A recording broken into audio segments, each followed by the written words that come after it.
I am one of your hosts, O'Shea Duke Jackson. I am here also with the one and only, the great and legendary Steve the Dean. As you see, he has that wonderful mural in the back. What's up, Steve? What's going on, man? Steve, before we start, I will once again introduce myself. O'Shea Duke Jackson is my main YouTube channel. You can also find me here, O'Shea Vlogcast. Visit my Black Man's Collective website with a lot of talented writers over there, www.negromanosphere.com. And Steve, go ahead and introduce yourself and let them know who you are. Hey guys, how you doing? Steve Dean Williams, dating and relationship expert, and the most hated guy in the Negro Manosphere. Okay, so welcome back, Steve. So here's something very interesting. You're two Black Republicans, definitely on the right, and we both were supporters of President Donald Trump, I believe, when he was elected.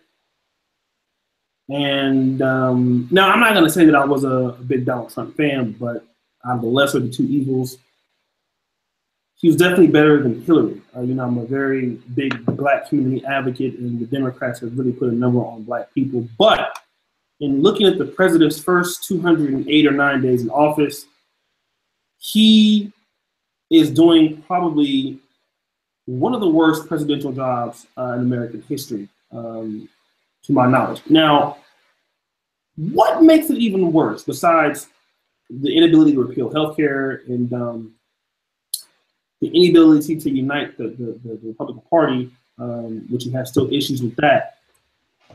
This incident that happened in Charlottesville is also showing the president cannot come out and make a specific stand, because shortly after what happened in Charlottesville, where the lady lost her life, he came out and then he condemned racist white rights. Well, those are all alt-right or neo-Nazis and the Klan. But then he comes back 24 hours later and then says that both sides were violent. And now I just want to take your take on this, because here you have a president who was voted in by middle America, middle white America, many of them who have been talked about as racist. They have been emboldened to say certain things to certain groups of people. What's your take on the president and his inability to stay firm on a stance? Well, to me is, unfortunately, you get what you pay for. Now, but what you have to understand for me is that this may sound sexist, but I would never vote for a woman president. I would never do that. But you get what you pay for with this guy. I mean, he's a fucked up individual with I love his arrogance. Mm-hmm. I love his assertiveness.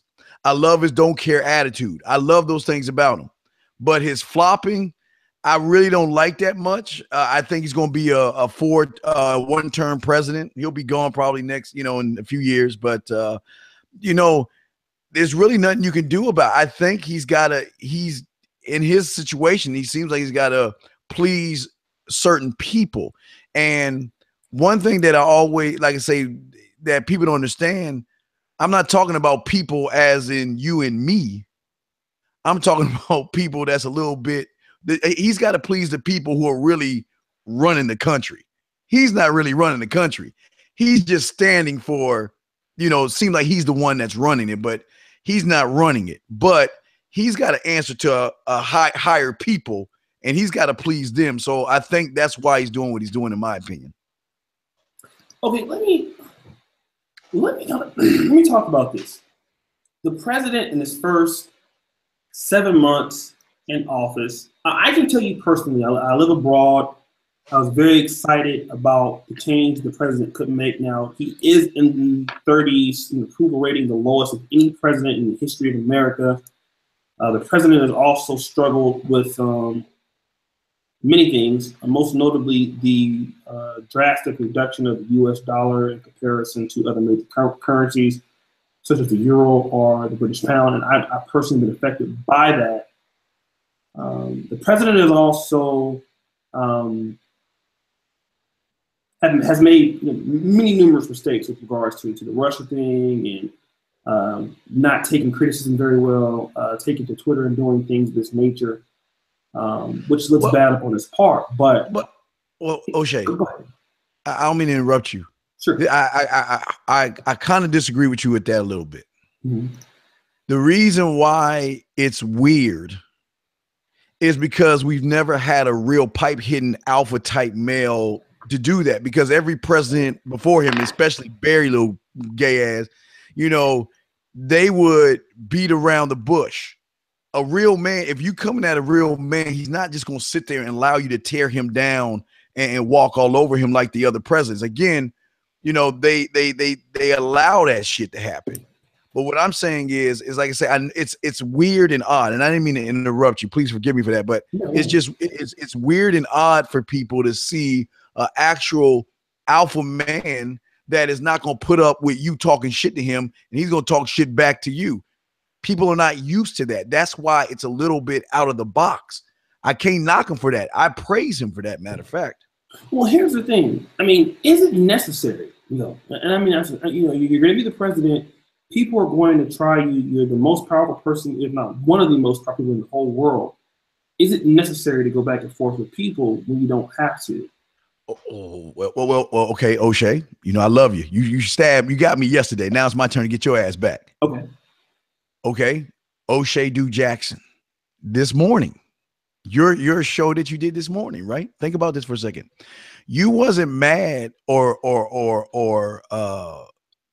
what you did this morning was because your last name means something to you. You live by an honor code, and you will not allow anybody, man, woman, dog, or alien, to be disrespectful to you, because that's what men do. We hold our honor at a high standard. So what you did this morning is no different what Trump does to everybody who fucks with him, dog. It's the same thing, man. Well, here's the thing, and no doubt that was a specific case, but I rarely will do that. There are many things that I do let go. The president finds himself all the time in such engagements. Now, here's the problem that I have with the president. Yes. If the president was doing an exceptional job with respect to some of the things that he promised the Republican Party, especially middle America, those who voted in men, those people who came out and really supported him. If the president was more on task with doing some of the things he said he would do, and not have a approval rating of less than 30. Now, keep in mind, almost 30. These are people also you have people that are Republican that voted for him that are disapproving or have a happy low approval of the president. I don't think people would have a problem with it. The fact, though, that you're fucking around on Twitter, bullshitting with people when you are fucking up is now the problem that people can say, oh, well, wait a minute. Look at this guy. This guy, he shouldn't even be worried about this. You have other bigger problems than to be roasting people or to be talking shit when you're fucking up. I think that's the problem. But let me go back to the topic. The problem is that the president took, it's a good point. The president took a very unique stance on criticizing what you would consider many of the people that would probably help him get into office. The middle right, the alt-right. Not saying everybody's the alt-right, but definitely that the alt-right was supporting people who you would deem racist or whites. He definitely had people that supported him. Now, here is the issue. He then comes back and he slams the left, which I have no problem with. Fuck the left. The left is a piece of shit, right? Okay. But the problem is like the president can't make his mind up. And in that lack of decision-making and can't making your mind up is probably why the president can't move the nation in a great way. Now, I know people will argue and say it's not just the president's fault and things of this nature, but surely he plays a role with his lack of decision making or lack thereof. I mean, what would be your response to that?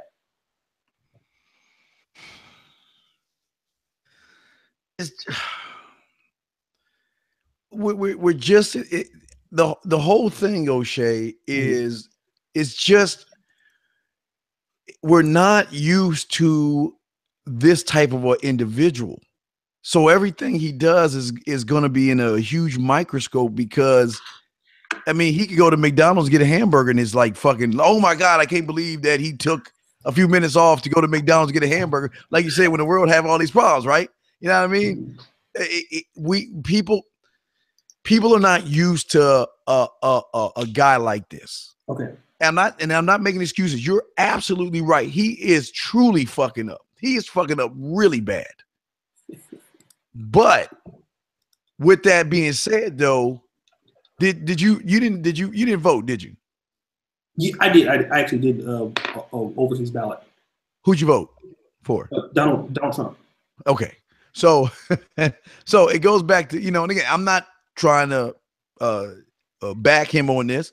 I understand what you're saying, but again, what were the choices that we had? Who could we have brought in? Now again, Bernie Sanders, we know he got screwed over, but who could we have voted in to run the country? What choice did we have?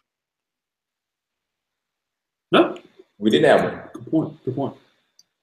Diners is here, but before we go to Diners, let me ask you guys this, okay? And I'll go to Diners on this one. The president, and I'm going to side with the president on this one. He makes a good point. People were really pissed about the statue of Robert E. Lee being removed. Okay. Now, as we know, the dollar bill has the first president of the Union, George Washington, one of the glory figures of the United States. George Washington also owned slaves. And so people on the left want this particular statue taken down, which was the whole reason in Charlottesville had something to do with that in the first place. President Trump comes out and says this, and I totally agree. Well, if you take Robert E. Lee down, are you going to take the statues down of George Washington? And I believe the third president, if I'm not mistaken, was Thomas Jefferson. Is that right? Who was the third president of the United States? Third president of the United States was indeed Thomas Jefferson. Both owned slaves. Are you going to take the statues of Thomas Jefferson down? And people are very pissed off at that statement. So, but what happens is the alt-right and people like David Duke, they are emboldened by the statement. Now, I totally agree. I know this will sound fucked up, but Diners, what do you think about the president and his particular actions so far in his first 210 days of office? And how do you take the president's stance on what happened in Charlottesville, and then also the president who makes this really, I believe, a really powerful point about if you take down Robert E. Lee, you're going to be taking off of Thomas Jefferson, George Washington. And we got to admit, a big part of American history has to do with great white men, as the right would call it, who had slaves. What's your take on all of this? As far as his first 210 days, I mean, I just think as Black men, as far as a collective, I mean, I don't see any difference. I mean, from him in office or when Obama was in office, personally, I mean, I've been getting up every day. I hit the streets and I make my money, feed my family. So I haven't really personally been affected by Donald Trump, his first 210 days. And I don't know any, as far as Black people who can honestly say that they've been affected by Donald Trump's first 210 days in office. As far as the statues go, I could care less. I mean, they could tear the statues down because, it's weird that when it comes to the Confederate statues, it's like, well, you're revising history. But as from a Black perspective, they've been revising our history from the beginning of time. I mean, they'll say, don't take down a Robert E. Lee statue because you're revising history. But then you tell that same person that Egyptians were Black and built the pyramids, they'll tell you no. You'll tell that same person that Thomas Jefferson had affair with an underage girl named Sally Hemings, they'd be like, oh, that's not true. Or even with the whole slavery thing and the presidents, I mean, you bring that up, they'll take that personal, like, oh, why are you bringing that up? That's back in the day, you know, these are still great men. And here's my favorite one: everybody were slaves. Everybody was slaves. They'll also throw that in there. And then as far as the Confederate flag, once again, they'll say, don't tear down a Confederate flag because it's our history, it's our heritage. But again, when you bring up slavery, here comes well, we weren't there. Those are my great-great-great-grandparents that owned slaves, but I didn't. So why you keep bringing that up? So, I mean, again, they've been revising our history ever since. I mean, we get MLK and that's about it. Everything else is revised. So I could really care less about them tearing down statues or whatnot. So look, let me ask you this thing. Here's a better question. Barack Obama, who I know personally, I don't think you really care for him so much, but here's what I want to know. With Trump in office and Barack Obama in office, are race relations getting better under Donald Trump in this country? Or are race relations better when Barack Obama? I think that's the best question that we need to ask as Black people, as Black men. One of the main questions that we got to ask is that, are race relations getting better? I think it's, or worse, the same? I mean, I think I really haven't personally really noticed the difference. I mean, you gotta understand, Barack Obama didn't do anything to get rid of white supremacy or white racist groups. So we can't get mad about Barack Obama. I mean, we can't get mad at Donald Trump for not, I guess, going after saying whatever he needed to say about condoning the white supremacist groups when, I mean, Barack Obama never did it. So, I mean, again, I haven't been personally affected by whoever's in office. In fact, I would say this: George Bush was the best president for me because he gave me $2,000 on a tax return. So, I mean, so again, I haven't been personally affected by it at all. I'm gonna come up with I would rather see Trump in office than Hillary Clinton anyway. So, before with Ingerman, I'm gonna say race relations actually became much worse under Barack Obama, in my opinion. I mean, so far that I can see, the race tensions really got fucked up with Barack Obama as president. It really got worse. I think some of the more dramatic Black homicidal killings by police, you saw a lot of that under the watch of Barack Obama. And he had really not too much to say or to implement or do about it.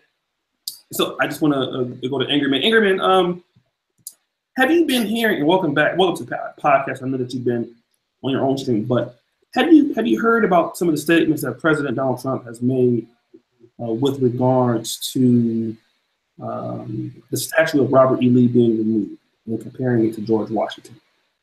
Nah, what did he say?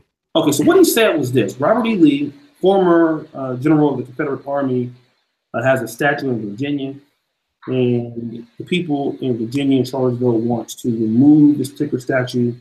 Donald Trump says, well, if you remove Robert E. Lee, then you must remove all statues with George Washington and Thomas Jefferson, because people are saying, hey, Robert E. Lee was a slave owner, but so was George Washington, so was Thomas Jefferson.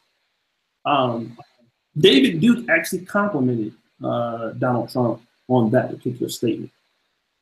What do you have to say to Donald Trump's statement about, hey, if you take down this, you need to take down the other things? And Americans probably have a big fucking fit with taking George Washington off the dollar bill. What's your take on that? It's a bullshit statement.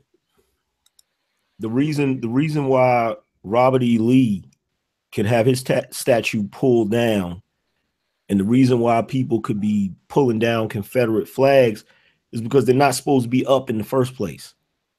Not from a slavery standpoint, but from a historical standpoint. Historically, there was a war between the South and the North, and the war was based on the fact that the Confederates, they wanted to secede from the Union. And they ended up waging a war behind that shit. And the North won. So once they won and the United States became the United States again, whatever was part of the Confederacy ended up becoming criminal. So their statues of their heroes from the Confederacy and the statue and the flag and all of that shit, it should have never been up in the first place. The moment that the North won that war, all things Confederate was supposed to be abolished. They used to have Confederate money.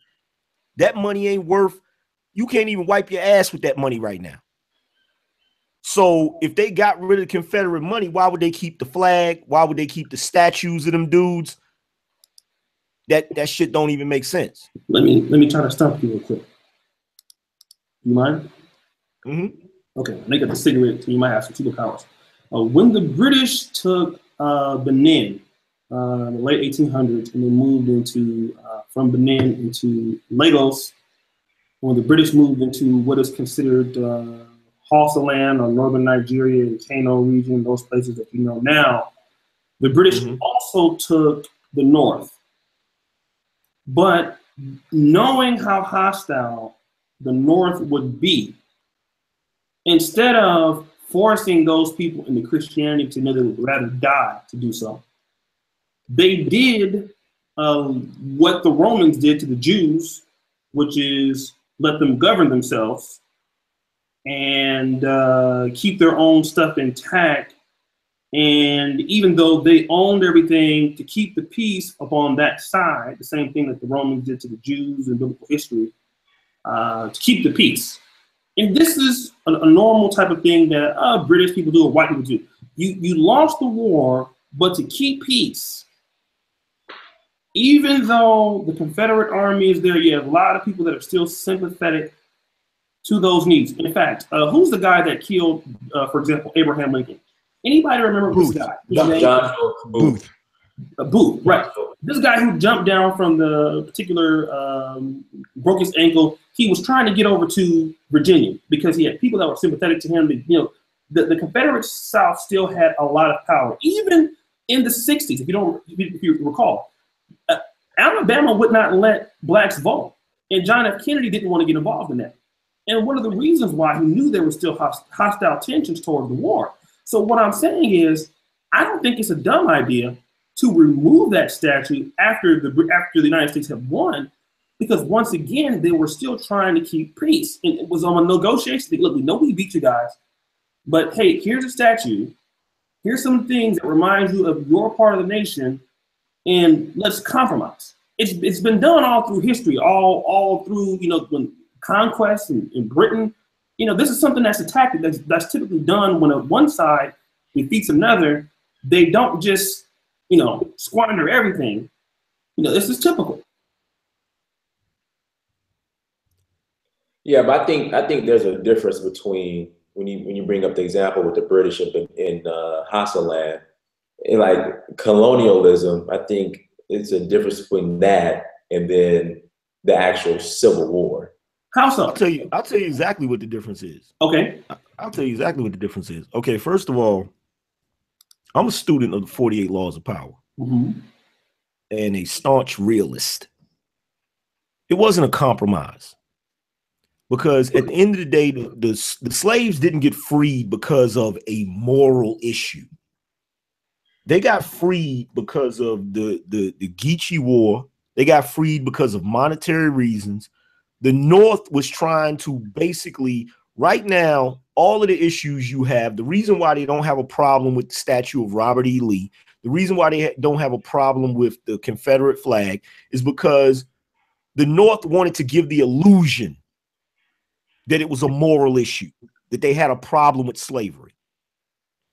But the truth of the matter is, they were not going to wipe out all of those people in the South, all of those white people in the South, for their belief, because the fact that they're not really completely against it.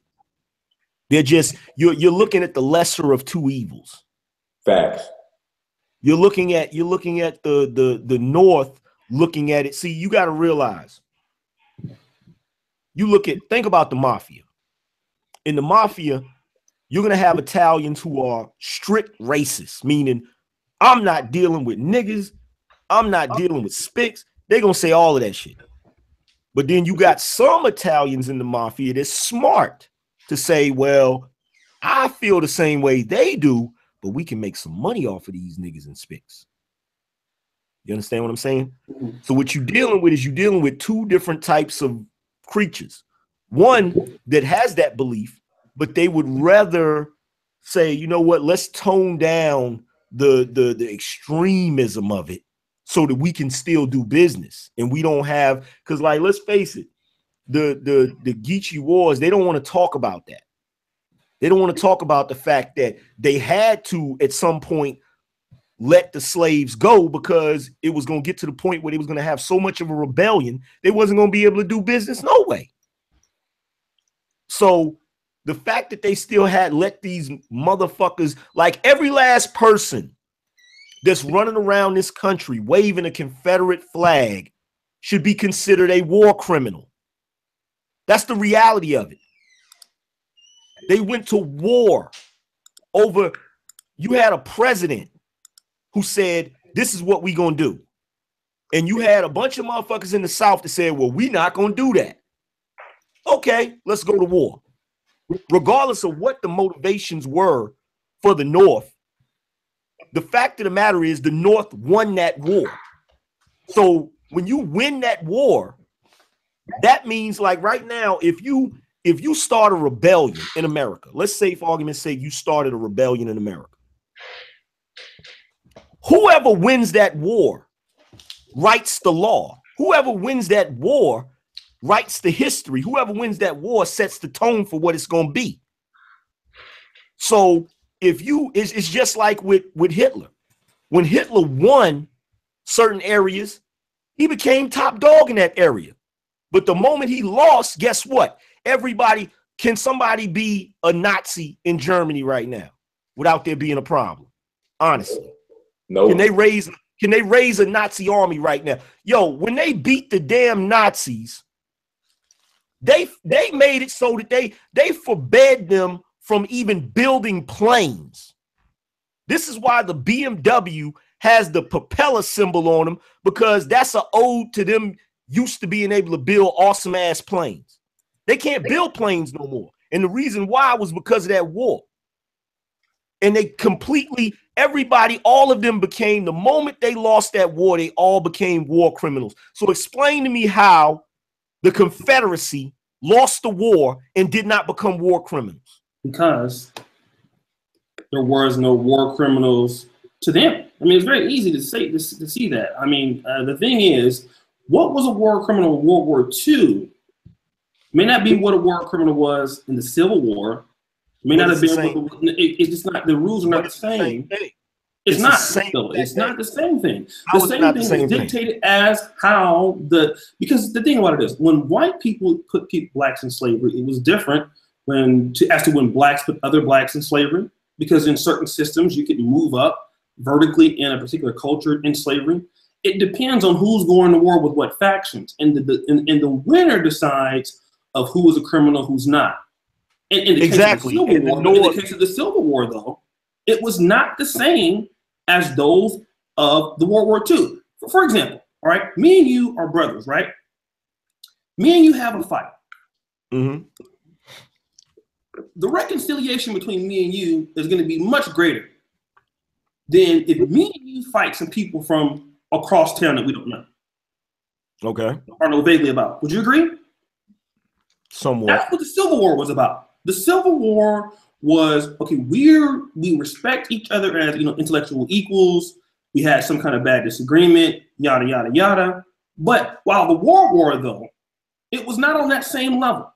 It was not on that same level, even though the Civil War was bloody, it was not on that same level of respect. We got to understand that the North and South, although they hated one another, there was a level of respect because, these are same people 90 years previously had defeated, or their ancestors had broke away from the British crown. So there was some nationalism in that. There is no nationalism. Well, in the fact that Me as a nation has to defeat the Germany, and you got, it's a different story, and those rules have different decisions and different parameters under different circumstances. And so because of that, those war crimes cannot be the same based off of them.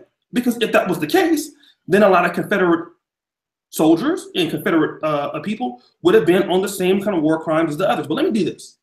Let me go to Steve, because I know he's over there digging in his ears and shit. Steve. Yes, sir. Do you have a problem with Donald Trump defending the statues? Well, we were talking about, slaves, the statues, and the slavery and stuff. And it kind of reminded me of the pyramids. Those were also built by slaves. I mean, you got to understand, back then things were built by slaves. But with that being said, I have a problem with him flip-flopping, but I understand why he has to flip-flop. I don't agree with his flip-flopping, but when it comes to the Confederate flag and all that other shit, yeah, I kind of have to agree with Angry Man. I think it should be, them motherfuckers should be fucking. I think I won't go as far as saying terrorists or anything like that, but damn near all that Confederate shit should be gone. Now again, I know but see, this is the crazy shit. I can't believe I'm sitting here listening to excuses being made for that bullshit. Because we are a country who will put the terrorist label on whoever the fuck we don't like. Right. But at the same time, we're going to sit here and really have try to overthrow the government right now. And watch what they will call you. They're going to call you a terrorist. They're going to call you, if you're able to raise an army, they're going to call you a war criminal, especially if you lose. And they're going to put you under Guantanamo Bay. Well, yeah, that's now. So what is the difference? What was the case in 1863? You know what the difference is? It's crackers fighting crackers. That's the difference. Okay, so I'm glad you said it. So now you understand. That goes back to my initial point, that there was a level of respect for those, as you said, right? There was a level of bullshit. And that could have been respect as they would have said it. But just like you got white people here, white people in France, white people in Britain, Hitler was white. So what is the difference between Hitler and the Nazi army trying to take over the damn world and the Confederacy trying to take over America and sooner or later the world? What's the difference? That's just like saying, what's the difference between the Arubas or the Hausa? I mean, because white people, and here's the thing, all whites, as you would say, they do not look at themselves. There's a culture between that whiteness. There's different language between that whiteness, right? Even between Germany and Poland, which is border countries, there's a different custom, there's different languages. There's different everything that separates those people outside of skin tone or skin color. They make a special set of rules that do not apply to people of other ethnic groups that applies to them. It's called white privilege. They make a special set of rules. Let me let Steve, just because they just because they make those rules does not mean those rules are not bullshit. That's what I'm saying. I don't disagree with you either, but maybe to them, because those people who make the rules to themselves consider that what it is. But peep this. This is my point. Purely from a factual standpoint. Mm-hmm. From a factual standpoint, we have this country. What is this country called? Aside from America? The United States of America. The United States. And the reason we have a flag now that has 50 stars on it is because it is the United States. The Confederate flag represented those 13 states that wanted to secede from the Union. So the whole reason they have that flag, the whole reason anybody in war raises a flag If you go back in the day, the moment you saw a pirate ship, you knew it was a pirate ship because it had a flag. The British Army was set to shoot down and destroy any damn ship that was waving a black flag, because the flag is what represents your nation, your army, what you're about. In ancient Japan, in feudal Japan, this was so important, they had one dude that would be riding on horseback, and when a ship came in, his job was to fire an arrow and hit the damn flag post and knock the flag down. If he missed that shit, he was supposed to break his bow and kill himself. That's how important that shit was. So when you have the Confederate Army raising a flag, they're raising a flag to say we are against the United States of America. We don't want to be part of the United States of America. So once the war was won, and we now have a flag that has 50 stars on it, the fact that that Confederate flag still exists is a contradiction to what this country is supposed to stand for right now. It's a contradiction to the words, the United States of America, and it's a slap in the face to every ancestor of anybody that was a slave in this country. So Anchorman, if you disrespect the flag, are you saying that so if someone disrespects the American flag, they're terrorists? If someone has a flag that represents complete opposition, the whole point of that flag, the whole point of that movement was to represent opposition to the states being united. Yes. So now that we have the United States, and now that we say that we're one country under God, all of that good shit, the fact that that flag is still there is a reminder, and it lets you know anybody you see driving around with that flag on their truck, their flag on this, they basically saying, I don't like the way the United States is now. I want to go back to that shit. Yeah, no, but I'm asking you, but what about the one who disrespects the United States, not the Confederate, but the United States flag? Do you find them unpatriotic, or do you find them the same as you would the Confederate? Well, that's the definition of being unpatriotic. If you live in a country and you disrespect the flag that the flag of that country, that's unpatriotic. I agree. And that person should be known as a terrorist then, if they're doing it, in your opinion?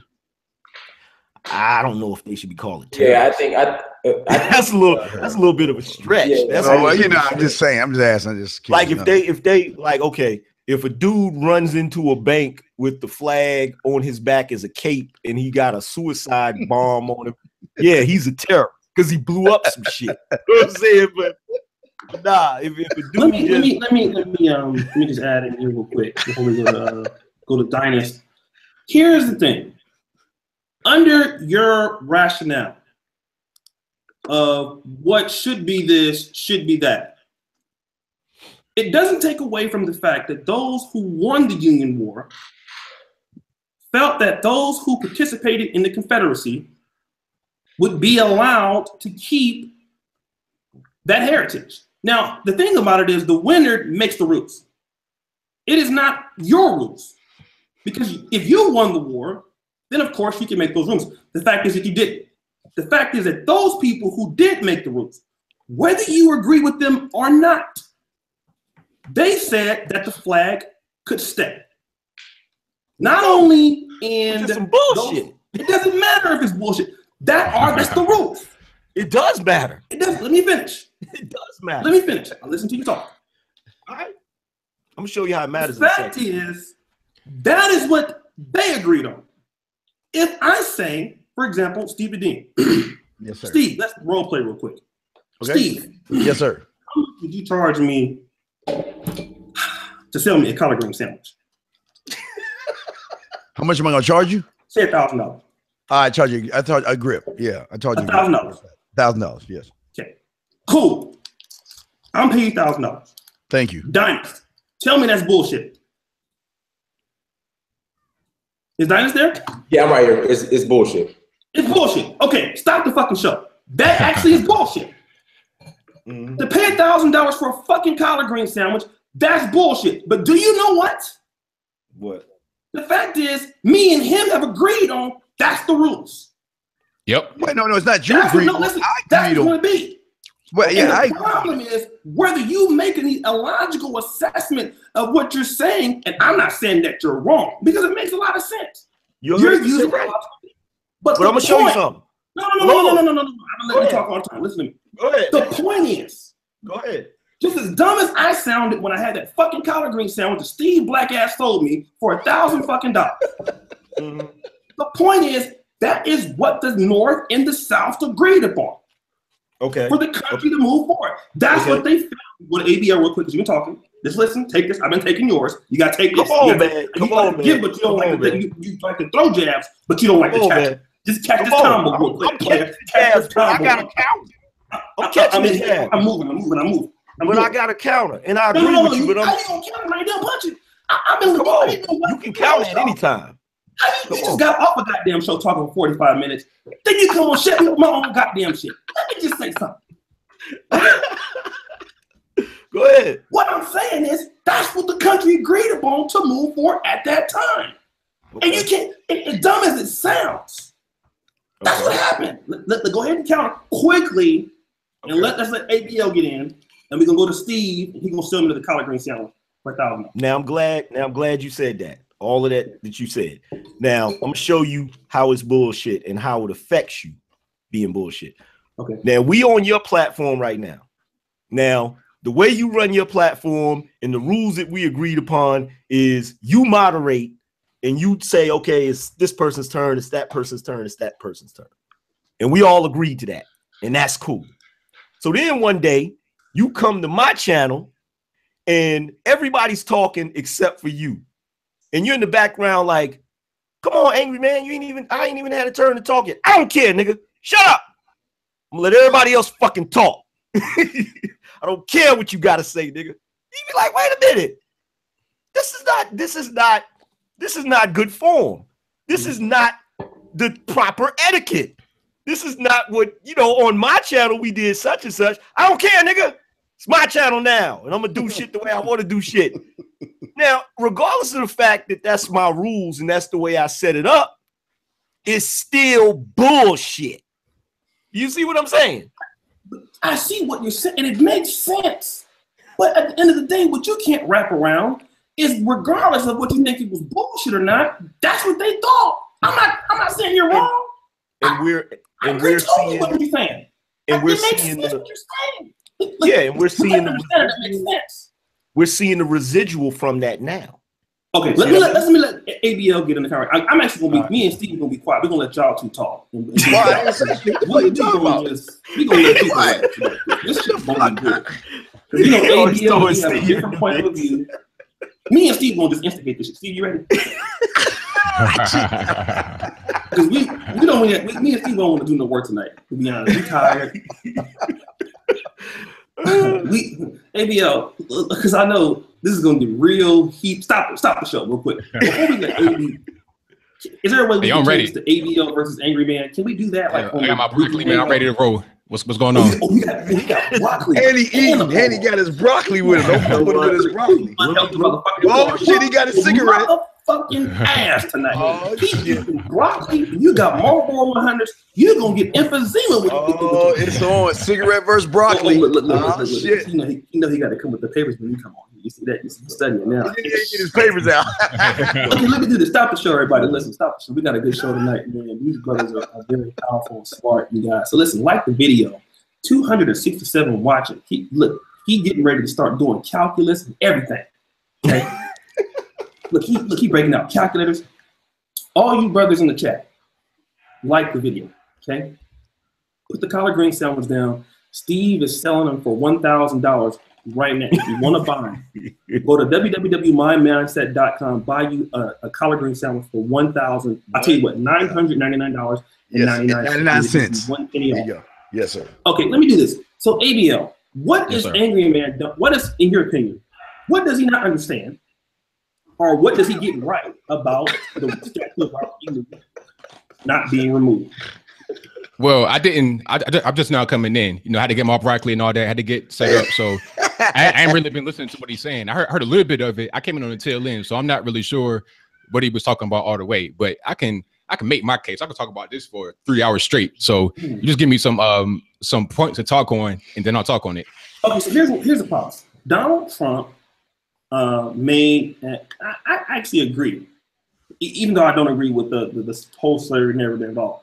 But he says, listen, if you take Robert E. Lee down, you got to take down George Washington. Yes. You got to take down Thomas Jefferson. Yes. Right? And Angry Man's argument is, well, the Confederacy lost the war. All of that shit revolving the Confederacy should be down in the first place, which he makes a strong point. Can't say that he isn't. And shout out to my man, Tony Maceo. Tony Maceo, I'll send him a link, man. He's a powerful brother, man. He wanted to join in. He's a very sharp guy that he can give ABL a little run for his money, but trying to get him on here too. So what's your point to that statement? Is Trump wrong knowing the history of slavery in America? No, he's not wrong. He's 100% right. You got to take down everything, because Angry Man may have one point of view about the Confederates losing the war, and that's fine. But you have to understand that's not the only point of view that is against these statues being up. There are other points of view out there. There are other opinions. You have the opinion that these are slave owners. They were racist. They were KKK sympathizers. They were just bad people in general. So therefore, they should be removed. They should not be in black areas like where I'm at in Virginia, like right in downtown Norfolk, right in the like almost 100% black area, except for the rich white parts. But I'm gonna move on. It's a mostly black area. You got a Confederate statue. So people are coming out there and saying, oh, this shouldn't be here because it's in the black area. It's meant to intimidate blacks. That's what they're going to say. They're not really worried about the war. They don't even know about the war. Matter of fact, they didn't even know the statue was right there until somebody said it on the news. Now, everybody's out there, I don't want to say rioting, but they're protesting because it's about racism. So if you say it should be removed because they lost, and they say it should be removed because of racism, guess what? If it gets removed, everybody's points get validated. So now you set a precedent for racism, for losing the war, for intimidating blacks, for everything up under the sun. So what's going to be next? You're going to have George Washington the same way. He was a slave owner, right? And Thomas Jefferson, even worse. Not only was he a slave owner, he was also a pedophile. Sally Hemings, I know you know about her, the 14-year-old black girl who he purchased as a concubine and had 6 children with her. And he was, what's the word I'm looking for? He was incestuous. He had sex with his own daughter.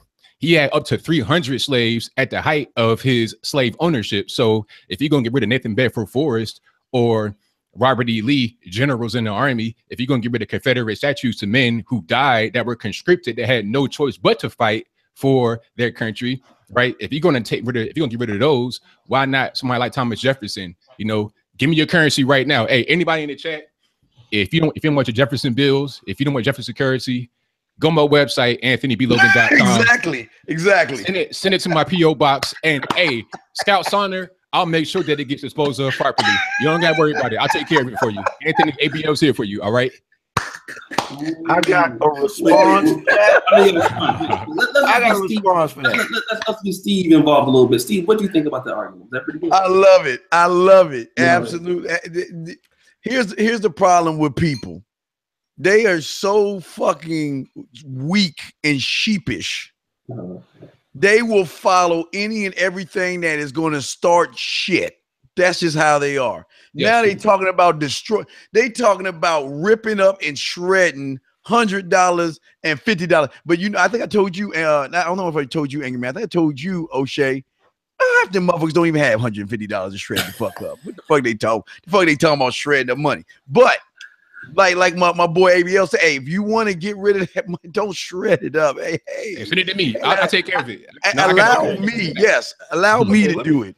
Let me challenge Broccoli real quick. Okay. Let's do it. Let's go, baby.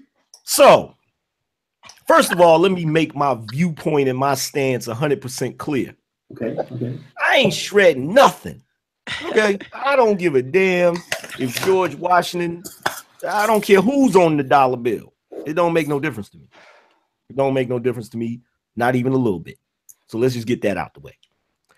But ABL, we had a discussion the other day where we were talking about laws that were on the books. Okay. You remember that discussion? Mm-hmm.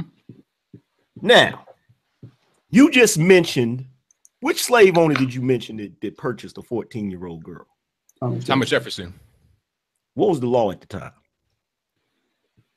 What about him purchasing well, it was legal. It was legal. Slaves. It was legal. Okay. I need my gavel. I need my Thor hammer. Hold on. It was legal. Okay. Now, let me ask you another question, ABL, because I know you're a historian. I know you love history. I know you do. What is the Geneva Convention? I can't tell you the full thing in this full text. I can't even tell you. Just that. a rough idea. Just a rough idea. I'm not really equipped to say that right now. I don't even know what it was either. Hold on. Well, I'm gonna pull it up because I don't want to misquote. Let me pull it up. But I got Google. The Geneva Convention.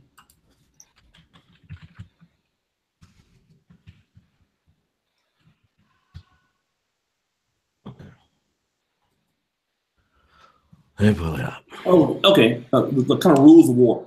The rules of war. Right. That's what the Geneva Convention is. Now, the Geneva Convention, it stipulates what you're supposed to do when you engage another army in war. Now, this became a problem when you had people starting what they call guerrilla warfare. It's people who do not engage in the proper rules of war. This is a huge problem over in the Middle East right now because you have combatants from the United States who subscribe and follow the Geneva Convention. So when they go over there, they're in their military gear, they got on their war gear, all of that stuff. But over in the Middle East, they're not following the rules of the Geneva Convention. So you have little kids who may be enemy combatants. You have women who may be enemy combatants. And because of that, you have dudes, like, I don't know if y'all saw the movie about the dude, the famous sniper, the famous military sniper. Yeah. That, you know, there was times he'd be over there and he'd be watching something and there'd be a little kid and he'd be praying, please don't have a bomb. Please don't have a bomb. And the little kid would have a bomb and he'd have to shoot him because they're not subscribing to the Geneva Convention. Now, the reason why I brought that up is because of the simple fact that when it comes to war, there are certain rules that we have to follow in order for war to be a fair engagement. Now, during the Civil War, those rules applied. Okay. Actually, they did not. The Geneva Convention was signed. It was updated. The Geneva Convention was signed in 1929. 1929. Okay, the Geneva Convention was signed then, but there were always rules of engagement that both armies followed. There's always been an unwritten, there's always been an unwritten rule of engagement. Okay. What I'm trying to say is that there are certain rules about war that always apply. Now, when you talk about the slave owners like George Washington and all of these different dudes, they were slave owners when it was legal to be a slave owner, no matter how much messed up it was. Okay. It was legal to be a slave owner. The argument that I'm raising is that once the North won the war, now O'Shea made it a point to say that they agreed upon this. What I'm saying is this should never have been agreed upon. They should have never been allowed to maintain those Confederate heroes and the Confederate paraphernalia. Why not? Like the flags, all of that, because they lost the damn war. Okay. That's why. I mean, we lost the Vietnam War, but you still have a Vietnam memorial, so why can't we have that? You said what? Vietnam. We lost the Vietnam War, but we have a Vietnam memorial, so why don't we get rid of that? But see, here's the thing. Here's the thing. I mean, it's still left up in the air. Did we win? That's still in the air. Like it's still in the air. That's still in the air. Well, the United States left. So it was a detente, but we didn't win. But at the same time, the Vietnam War was not fought on American soil. Great point. It wasn't fought on American soil. Now, if it was fought on American soil, it'd be a different thing. Like, this is the thing. This war was fought on our soil, and it was fought by, okay, if you have a rebellion, because that's what it was. They even call it the rebel flag. When you have a rebellion, if that rebellion wins, better yet, let me put it like this, goddammit. If the fucking Confederates would have won, we wouldn't have there would be no American flag nowhere in this country with the 50 states on it. It would still be that Confederate flag up there. They would have shut, man. Or we think they would have shut. We don't know. No, I know. But the Confederate flag, the Confederate flag that you see all the time, that was a battle flag of Tennessee and also Northern Virginia. It was not the flag of the actual CSA. It was a different flag. So the flag would have been different. The flag that's behind me, but it wouldn't have been that one. The flag that's behind me. Let's listen to what I'm saying. The flag that's behind me was not that far off. It was called the Stars and Bars. You see the bars. It's the Stars and Bars too. It just had thinner bars on it. The other one had like, I think it was 3 bars rather than just the bars is here. It had less bars on it, but it still had the star field. So it would have looked similar, but this was a bit different. But it's a different flag. The point that I'm trying to make is that flag that's waving over Georgia is a flag of a defeated army. Anywhere else in the world, you are not going to see flags of defeated armies. I think the main thing is you're focusing on the fact that they lost, and that's fine. I understand, but you're looking at it just from your point of view.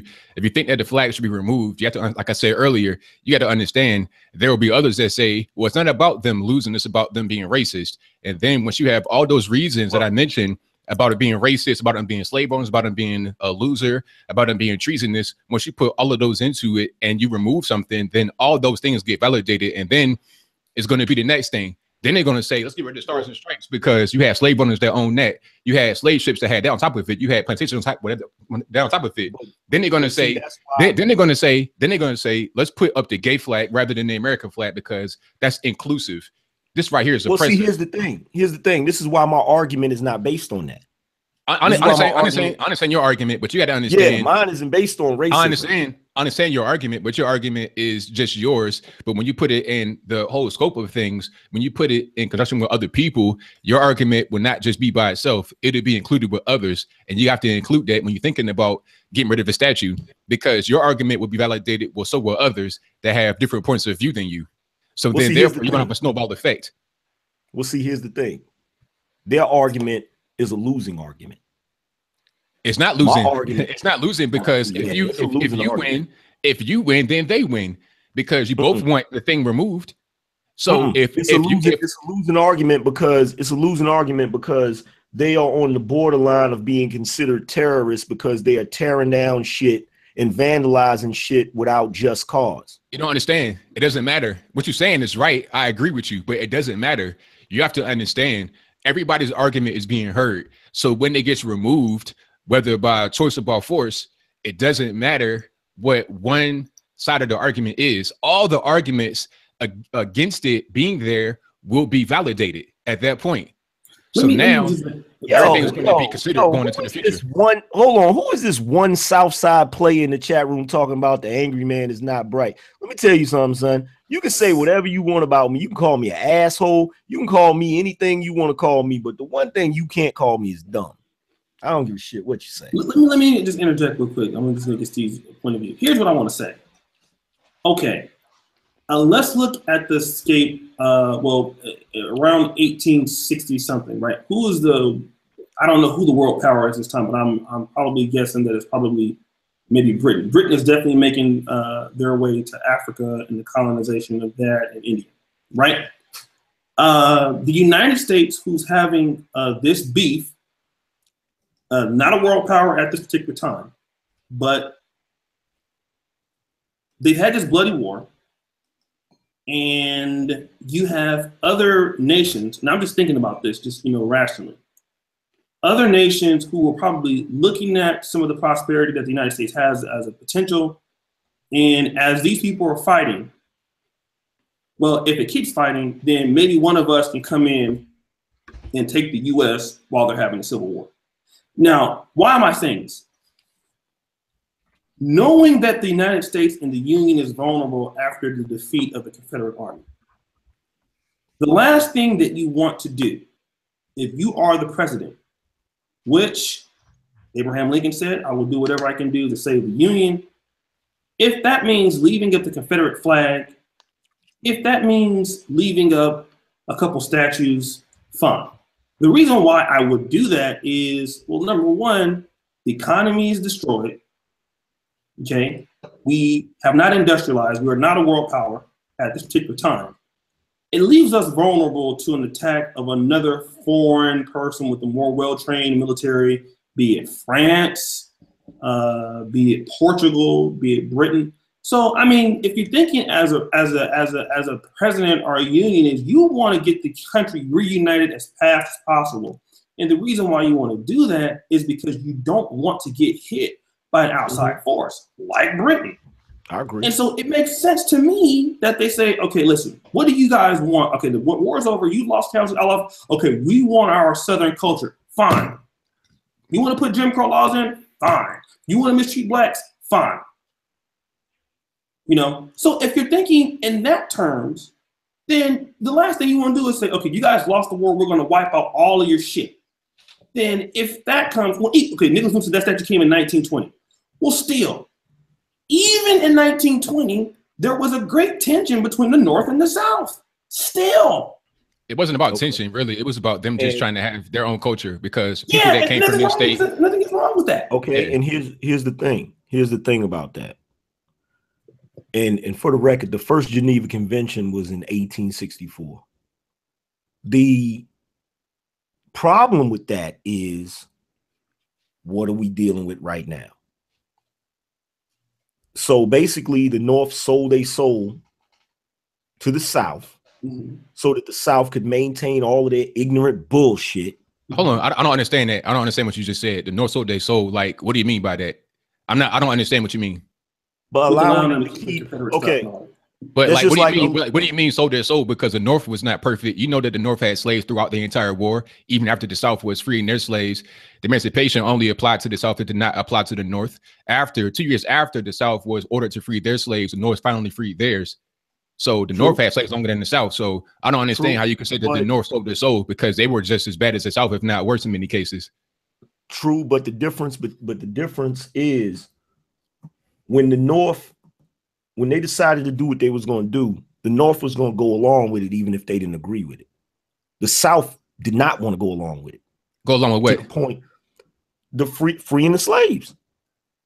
I mean, okay, so if the North didn't want, if the North, like, okay, so why didn't the North free their slaves when they told the South to free theirs? I mean, to me, that would make sense. I mean, if you're going to the South, you know, free your slaves, but I'm going to keep mine, how does that make sense? When you say that the South doesn't want to do what the North does. Say that again. Okay, you said that the North was going to free their slaves like they wanted to, right? They wanted to free their slaves. Is that what you're saying? No. If that's the case, okay, no. So they didn't want to free their slaves? That's not what I said. Okay. What I said is when the North, when they decided to sign, when Lincoln decided to sign the Emancipation Proclamation. Yes. I'm almost certain that there was plenty of people in the North that did not agree with that shit. Okay. But once it was signed and became a document, the North was more willing to say, okay, well, you know what? Fuck it. We got to do this. But they didn't. The South, but they did. No, they didn't. So they still got slaves right now. Let's okay. Emancipation, you getting it. Okay, I'm gonna give everybody a history lesson today. I ain't trying to be funny, but I'm just saying. Go ahead, to anybody in the chat that don't know. Okay, in 1863, that is when emancipation came into effect. It only applied to states that were in rebellion. That means that the North did not have to free their slaves until 1865 in December, when you had the 13th Amendment that came around. Okay, so a full 2.5 years later is when the North freed their slaves. That's the truth. Okay. All right. Now, with that being said, where did Jim Crow exist? North and the South. Come on, man.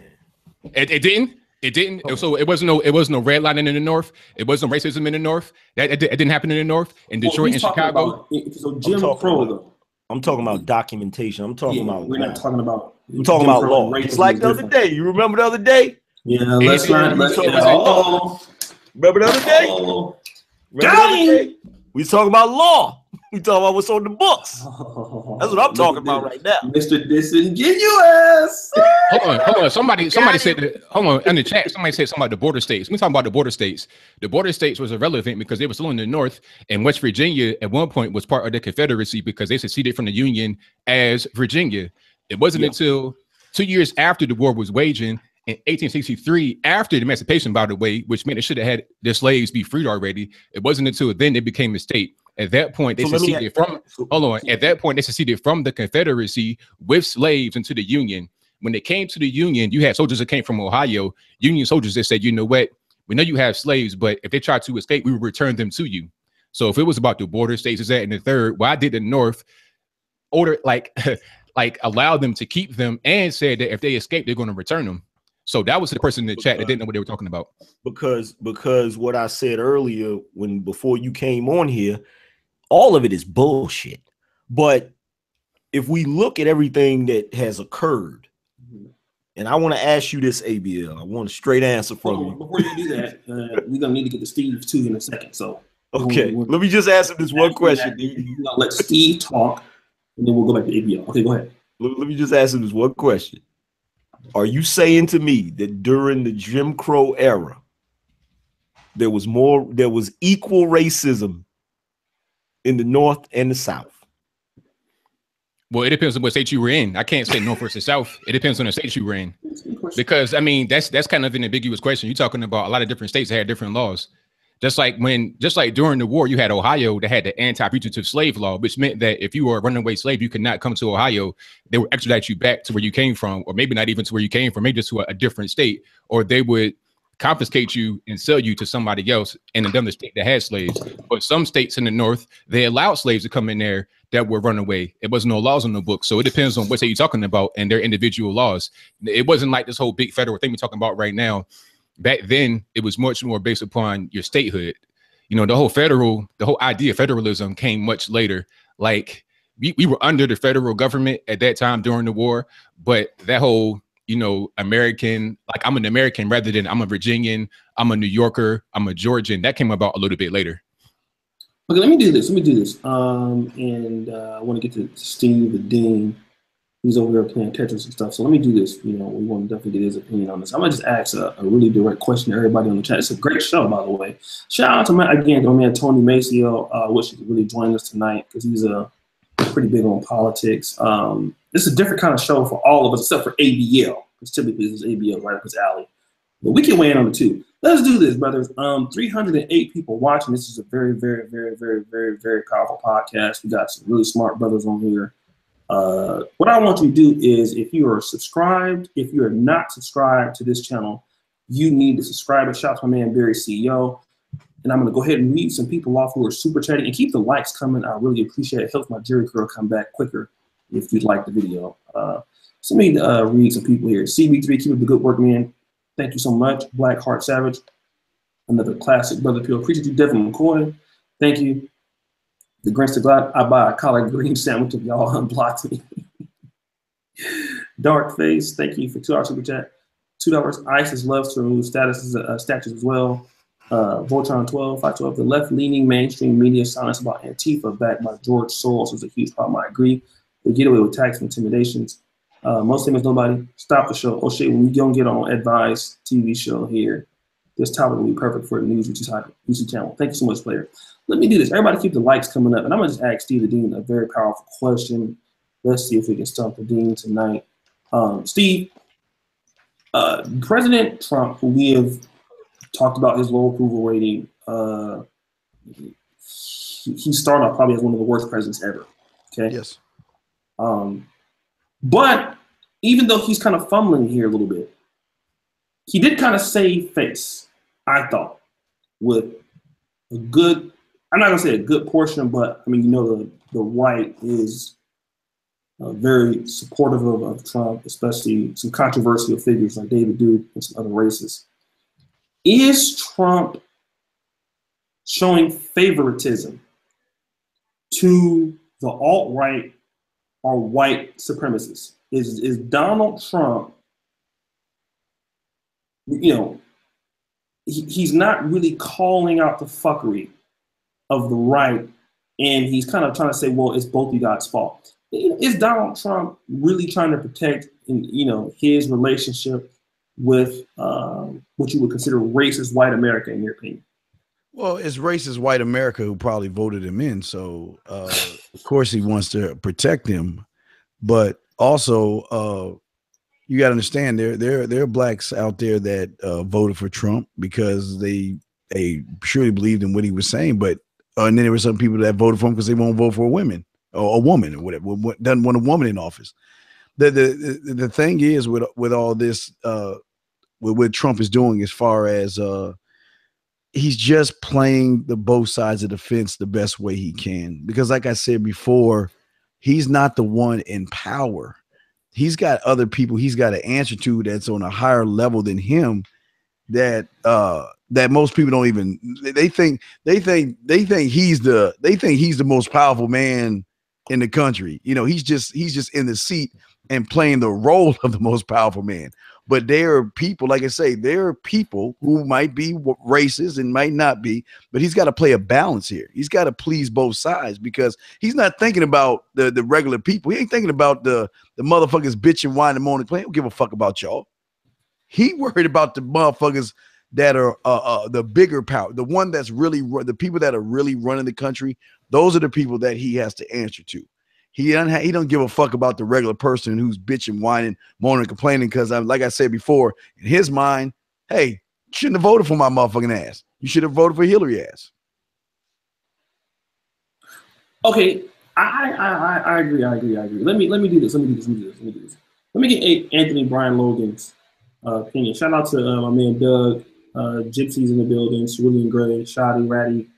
Thank you guys. Winner for us, all locals.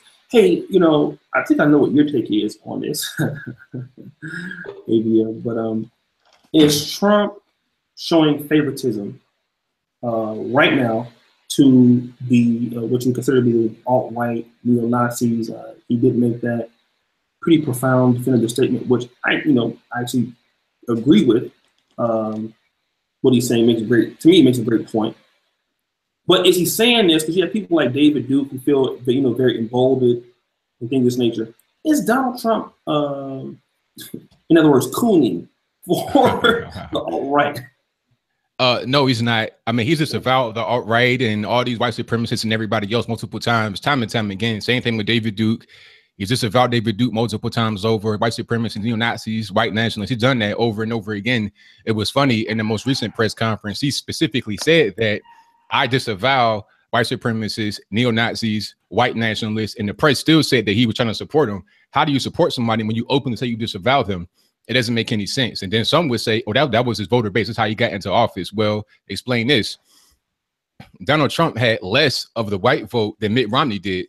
Did anybody say that Mitt Romney's base was the alt-right and white supremacists and neo-Nazis? Did anybody say that? And Donald Trump, he also got more of the black and the Hispanic vote than Mitt Romney did. So why is it that this guy who is so racist and so anti-black got more of the black vote and less of the white vote? Does that make any sense? Well, I thought Mitt Romney actually got more than the black vote than Donald Trump did. No. Trump got more of the black vote than Mitt Romney. He did. Okay. I know he definitely got more of the black male vote. That I know for a fact. He did not get more of the black female vote, though.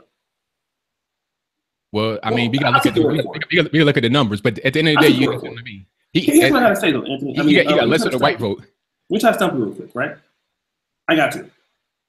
Trump looks at those people who voted for him, yes.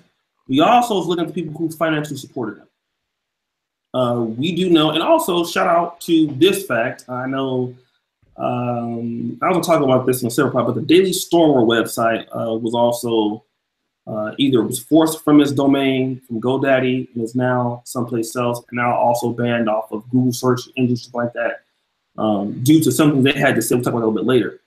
But it's a known fact that certain groups did donate some money to Trump's campaign. I don't know exactly how much, from what I've heard, it was a pretty good amount. At the end of the day, no president can come out and say, I support white supremacists. Now, it's a known fact that these people are giving him money and donating money to him. Well, who did? Who gave him money? Well, I definitely know he was endorsed by, well, let's say he was definitely endorsed by some white supremacists. And but who gave him money though? That's the thing. Endorsing is not the same thing as giving money. Okay. So we'll leave the endorsing away, right? All right. Let's just say the money away. We don't know that he didn't get money, but you definitely know that he got endorsed by some controversial people. Yes. These people who do have some pull amongst those who are white and disenfranchised. Can Trump ever say, even if these people are giving him money, he can't come out and say, I support white supremacy. You can't say that, right? And white supremacists understand that he can't say that. But even though he can't say that, do white supremacists somehow feel emboldened? Because I can read your article where some people are saying that they feel emboldened about what he just said about Jefferson. I mean, they may feel emboldened, but it doesn't really matter. At the end of the day, you're telling the truth. I mean, if somebody gets emboldened by the truth, then that's on them. You can't control that. You know, I cannot control your reaction to the truth. If I say it's raining outside and you have an adverse reaction, it's not my fault. If you trip and fall, that's your fault for having that reaction. All I did was to tell the truth of what's going on. Sure. I mean, you can't say that, oh, because people endorsed him, then he has to kind of like send a little dog whistle. No, he doesn't, because endorsing, there's no strings attached to that. Anybody can say they want to come out and like you. You know, anybody can say, yo, I like O'Shea Duke Jackson. Anybody in the chat could say that. That don't mean you own anything. Huh? I'm a likable person. Can you blame me? Hey, man, it is what it is. You know what I'm saying? But, you know, at the end of the day, anybody can say that. That don't mean you own anything. Right. It's a compliment. How you going to control that? Okay. Let me do this. And shout out to my man, Angry Man. I know he wants to weigh in on this. Do you think Donald Trump is siding with white racists? Donald Trump can't alienate them. Okay. That's what he's like. All of the racist stuff that they claim Donald Trump does, I haven't seen any of it. That's just me being honest. I haven't seen. The only thing I've heard people bring up is the fact that, you know, back in the day, he wouldn't let black people rent his apartments. Yeah, that's true. That's the only thing I've heard too. You know, I can't even front, like, I don't think I would rent my apartments to black people. Yeah. Like, I'm just saying, like, I haven't seen him do this stuff that they talk about. Now, is he an extreme person? Does he do a lot of crazy off the wall shit? Yes, but that's been him for I don't know how damn long. That's who he is. You know what I'm saying? He's going to do all of that shit. But I feel like, you know, being the president is a game of juggling. You know, you're trying to appease everybody without pissing off everybody. Mm-hmm. You know what I'm saying? And unfortunately, because of the fact that we've had this agreement to let the Southern Nationals, or whatever you want to call them, keep their culture, that's a part of America we got to deal with. Okay, let me ask you guys this. And I'm gonna just because it's only 3 of us here, it's probably better that way I can get my jokes in now. Shout out to Steve Dean. He had to leave and take his wife to dinner, but we'll definitely be back tomorrow. We're gonna have just for you guys. Do you eat the booty like groceries? I'm just gonna put it out there. It's gonna be. I don't know if you want to be here, AD. You don't look like you're energy. This is gonna be a pretty good show. The motherfucker like Angry Man, he can come on and put that cigarette and talk about this shit. But we're gonna have some girls on here, and we're gonna really get real stupid. So if you want to come in, talk about eating booty and all of that, you definitely can. What up? Oh, actually, Tony's here. What up, Tony? I was going to say, who's that? That's Tony Maceo from the Max City Limits podcast. Oh, okay. Yeah, is he there? I see his shit there. White. He's black actually, but let me ask you this, right? ABL. All right.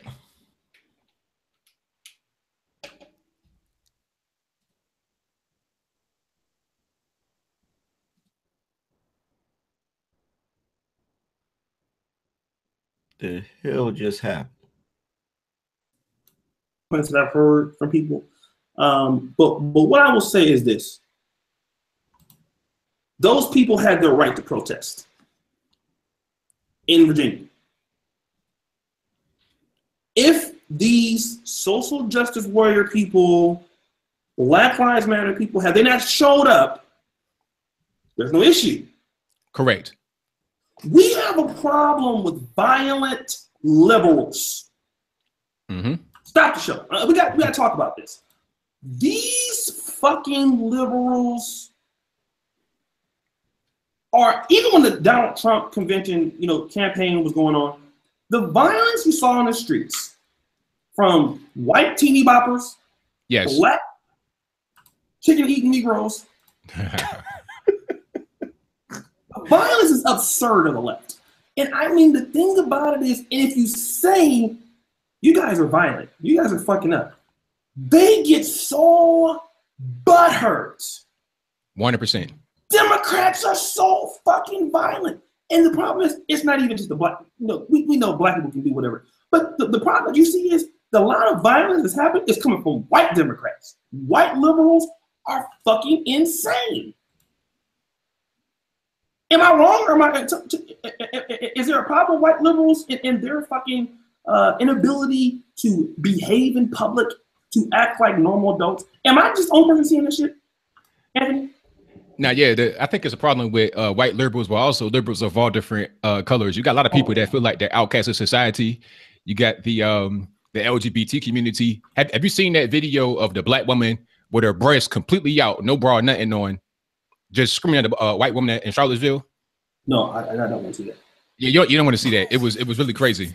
But yeah, stuff like that's going on. People that just, have no decorum, have no sense of being able to behave in society. That's the kind of people that come out here and do different things. They want to be accepted as, the outcast society, the outcast of society want to be accepted as normal. A lot of that's going on. And a lot of the liberals, a lot of the white liberals, what they do is they orchestrate these things. You understand what I'm saying? Like, I saw one Black Lives Matter rally. Everybody in the rally was black. Matter of fact, it might have been on a David Carroll video. Shout out to him. And he was like on the man on the street. And he was looking at the rally and he was talking to a black dude about what was going on. He had red, black, and green on, this, that, and the third. Here comes a white liberal telling them, hey, go over there. Get back in line. The white liberals are like the plantation masters. They're orchestrating everything. So every time you see somebody out there, throwing a bag of urine, breaking a window, setting a car on fire, best believe it's probably somebody behind the scenes, a white liberal, George Soros, et cetera, that's orchestrating it. What's your take, Angry Man, on this? I think he has a point, but do you see there's a certain level of violence coming from the Democratic left as far as public outings, as far as starting problems, being confrontational against those people? Now, like I said, even though the Klan and all those people, they have a violent history, they do have a right to protest, just like the liberals have a right to protest. But what I'm seeing is we have a big problem in America with liberals being very confrontational, wanting to fight, not wanting to hear other people's opinions, not wanting to debate people, but trying to shun people and shut people up. I'm seeing that coming from the left. The silence. Look at what happened with me and you in Black YouTube in March.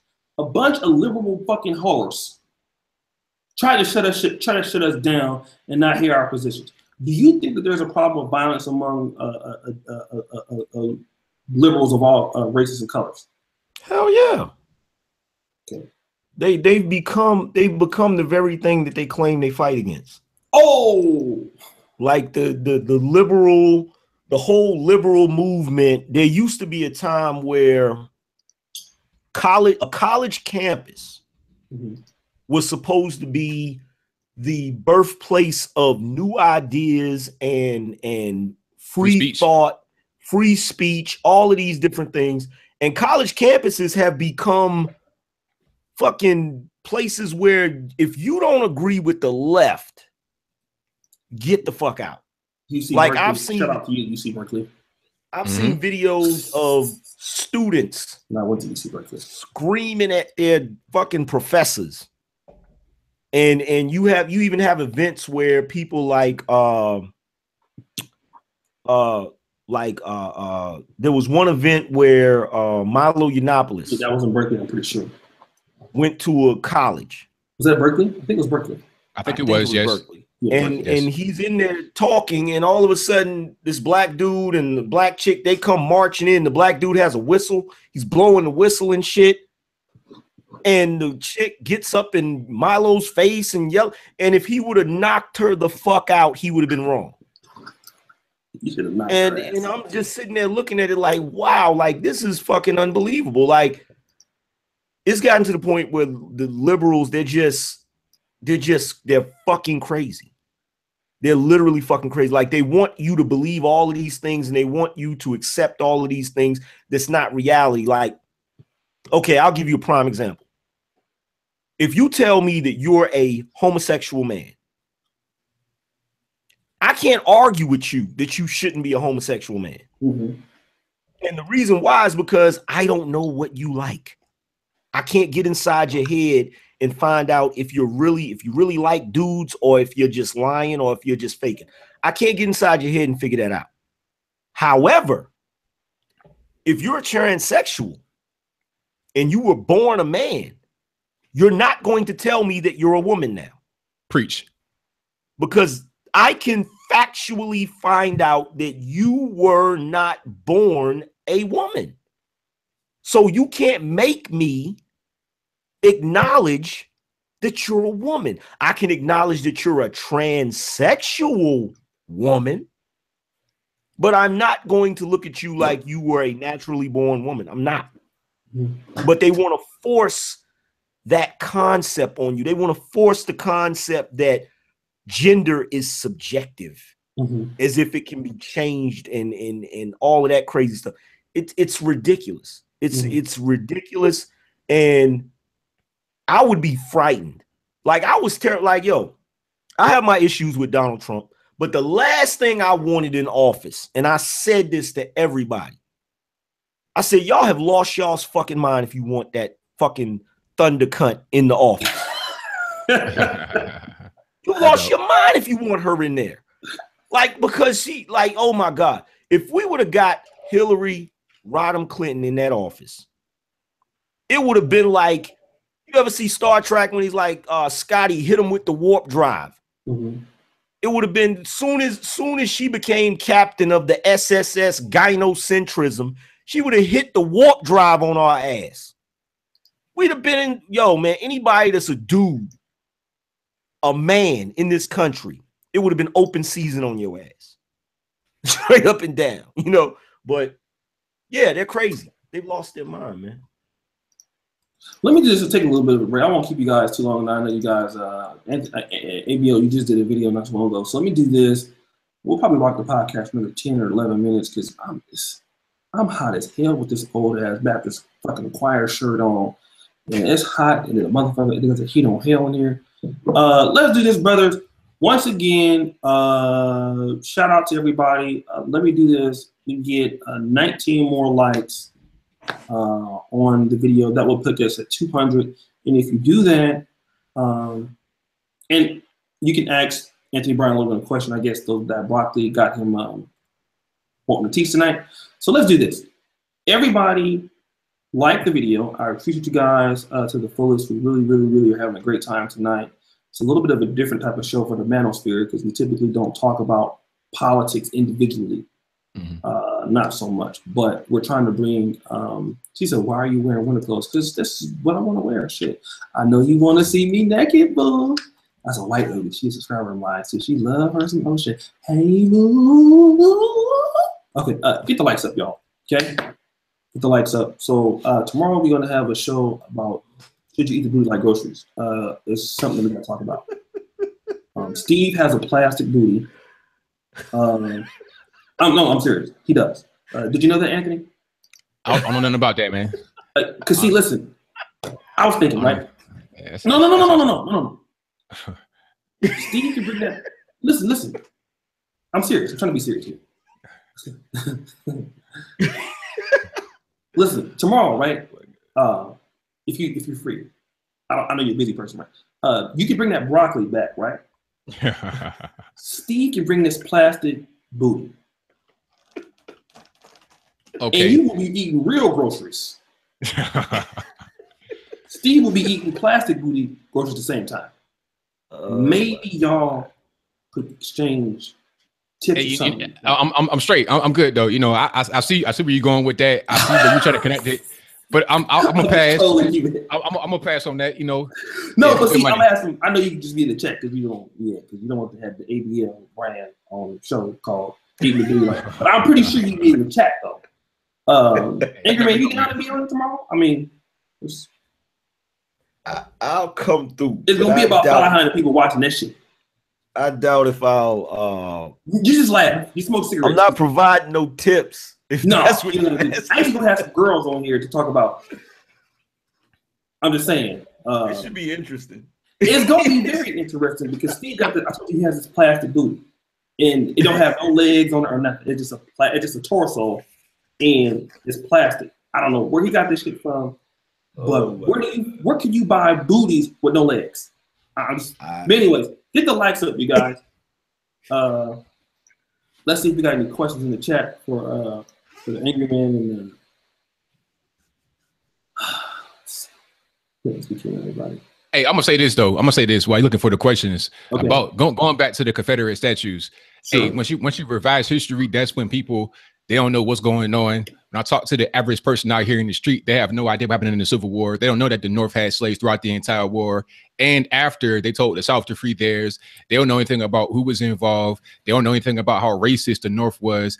They don't know anything about the fugitive slave laws. They don't know anything about how the North was nowhere near as, grandiose of a Shangri-La, a peaceful place as they think. You couldn't just up one day, get up and go to the North and you free.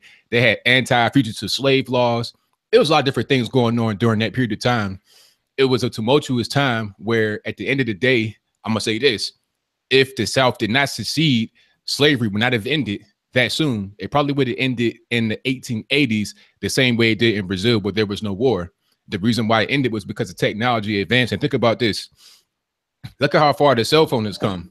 Look how far this device has come in the past 10 to 15 years. Now think about that back then when you're going through the Industrial Revolution, how fast technology had advanced. That is the reason why slavery ended in Brazil. It would have been the same thing here. So people can't just say, oh, the Confederacy was evil, the North was perfect. No. Both sides had flaws. Both sides had racism. Both sides had slaves. And at the end of the day, if the South did not secede, you would have had slavery probably about 20 more years. The North had no intention of freeing their slaves. They didn't care about slavery. All they wanted from the South was their ports, was their cotton money, was that tax money, and that real estate. It was about business. That's all I got to say. All right, Angry Man, you got anything else to say? Because I'm about to get the hell out of here, man. It's hot. No, it was definitely about business. But my whole thing is, if you want to argue a point about to people out there that want to see, liberals argue based on stupid shit. Like, argue the point based on, like, if they would have came at that argument from the fact that, oh, well, the South lost the war, that would have been a much more legitimate argument, in my opinion. But liberals don't do that. Huh? Liberals don't do that. Liberals, yeah, a lot of them don't. They don't make sense. Yeah, they're not gonna do that, but that's what they should be doing if they want to actually make something change, But that's all I had to say about it. Okay, that's what I want to do. I'm gonna, typically we have the show going for 45 hours, but tonight, listen, I'm sweating. I'm too black for this shit. I feel like I'm in slavery in this goddamn sweater. So I need to get the fuck out of here. It's 3 o'clock in the morning in Poland, but I want to shout out to Jitty. Email me real quick. My email is thirstyblackAssNigga@gmail.com. So if you email me tonight, I might send you a picture of these angles. You know what I'm saying? Yeah. All right, listen. First, shout out to everybody that came through. Really appreciate it. For those, my moderators, thank you. We were going to be getting a draft, the first draft of How to Stop Simping in 24 Hours, the first ebook from the NegroManosphere.com. Shout out to the Angry Man. He actually put up the logo for me. So first free ebook coming out in exchange for just your confirmation to the Negro Manosphere. So for those of you who are my moderators and those that are in the commission and stuff like that, I'll send you a free draft of what we have so far. Shout out to my man Tony Maceo. I talked to him today. He's an awesome brother, very powerful writer. let me take the time to talk about his blog that he has, powerandstrategy.com. I'm going to send it to you, Angry Man. You got to check this shit out, man. This dude, Alan Roger Curry is a great writer, too, in his own right. Donovan Sharp is a great writer, but this dude is an excellent writer, and he's deep. And I think ABL would appreciate this guy, too. So Tony Maceo, I'd have to say, even though he's not looking to be like a YouTuber, he definitely, man, is a great asset, I think, to the way that we all think as blacks. Powerandstrategy.com. I urge all of you brothers to go over there and just subscribe and read that blog. It's a powerful blog. The brother is a very, very excellent writer. I'm gonna do an interview with him one-on-one. Hopefully, he can come and write in for the Negro Manosphere. Alan Roger Curry will not be writing in October because he will be at the 21 conference. So taking a sabbatical from the site. So we'll be filling in with more. Maybe we can get Angry Man to write an article, and we'll be filling his Monday spots in October. So maybe Tony can contribute there. And once again, thank you guys. Keep liking the videos. I really appreciate you guys for what you do. Thank you to the guests. We had a great show tonight. I'll let Anthony Brian Logan introduce himself. We'll let Angry Man, show what he can find. I'm getting the fuck out of here. All right, ABL, where can they find you at, player? All right. Hey, shout out to O'Shea for letting me on, and big up to my man, Angry Man. Always a good discussion when we have you guys on when I'm on your show talking to y'all. If you want to find me, my name is Anthony Brian Logan, by the way. You can search that on Google. Everything comes up, Facebook, Twitter, etc. But you can also go to my website. That is anthonyblogan.com. It is right here on the screen before you.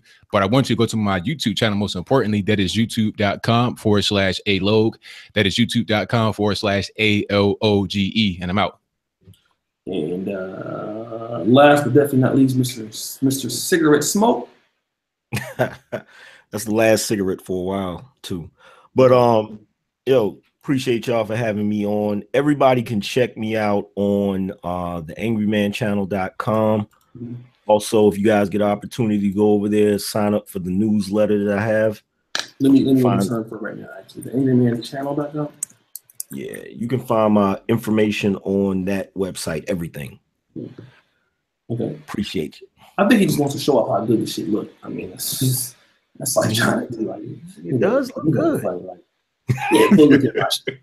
God damn, why this shit is all that? All right, let me go over here and sign up for his email. I'm going to subscribe. So I want all my people go subscribe to the newsletter. We need to be more independent off of YouTube.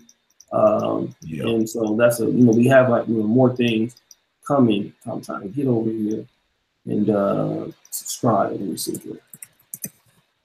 Let me subscribe. Hold on a second. So anyways, guys, I want to thank all of you for participating in tonight's show.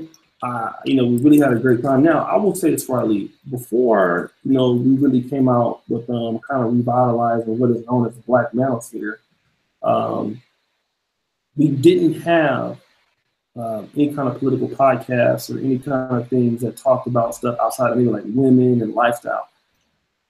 Now, as you see the transition in some of the rhetoric, as we get, people who can talk more about these things, like Anthony Brian Logan and people such as Angry Man and Stevie Dean, you guys are seeing that what you're witnessing is a great diversification of content. And so we're not just limited to talking about Black women or roasting Black community. As you can see, we can intelligently talk and debate other particular points that have nothing to do or anything to talk in any kind of pejorative or derogatory form about Black women. We can do many different things, many different facets. And I think this is a reflection of Black men as a whole. We are not just localized into a particular corner or box.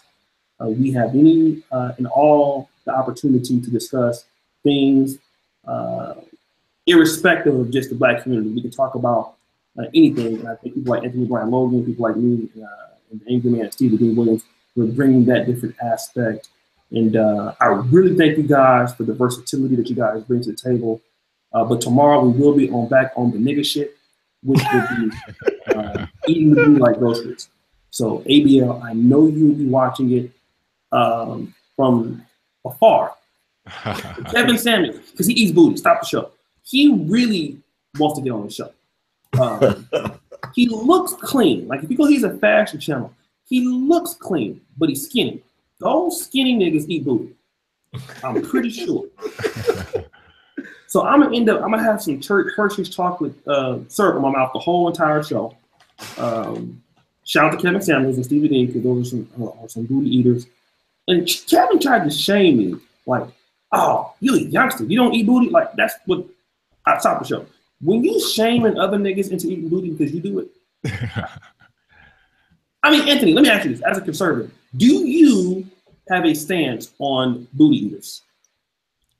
Nah, I don't. I have no stance. That's the first time I ever heard you have an argument. And no books on that. No books on that.